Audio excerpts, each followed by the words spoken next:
নতুন শিক্ষাবর্ষে পাঠ্য বইগুলোতে এসেছে ব্যাপক পরিবর্তন।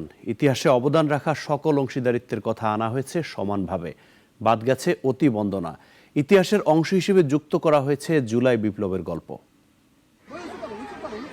বছরের প্রথম দিনে সব শিক্ষার্থী নতুন বই হাতে না পেলেও উদ্বোধন করা হয়েছে সব বইয়ের অনলাইন ভার্সন। পাঠ্য বইগুলোর পরিবর্তন হয়েছে ইতিহাস ও মুক্তিযুদ্ধ কেন্দ্রিক।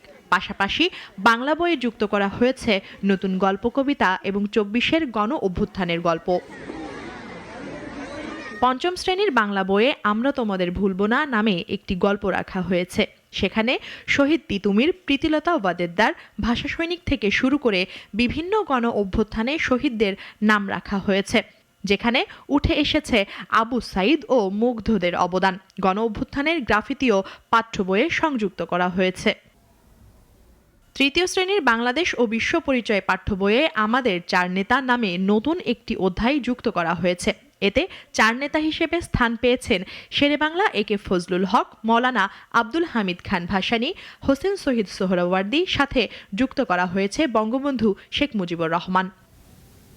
দেওয়া হয়েছে তাদের ছবিসহ প্রত্যেকের সম্পর্কে একটি সংক্ষিপ্ত বিবরণ। গত বছর বাংলাদেশ ও বিশ্ব পরিচয় বইয়ে থাকা আমাদের জাতির পিতা অধ্যায়টি এবারের পাঠ্য বইয়ে নেই বইয়ের মলাটে শেখ হাসিনার উদ্ধৃতি।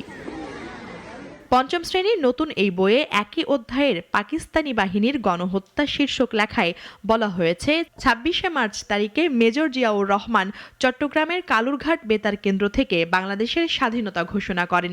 এরপর তিনি ২৭ মার্চ তারিখে বঙ্গবন্ধু শেখ মুজিবুর রহমানের পক্ষে আবারও স্বাধীনতার ঘোষণা দেন। শুরু হয় মুক্তিযুদ্ধ।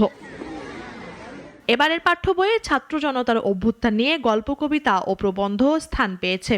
যুক্ত হয়েছে জুলাই গণ অভ্যুত্থানের গ্রাফিতি বা দেয়ালে আঁকা ছবি।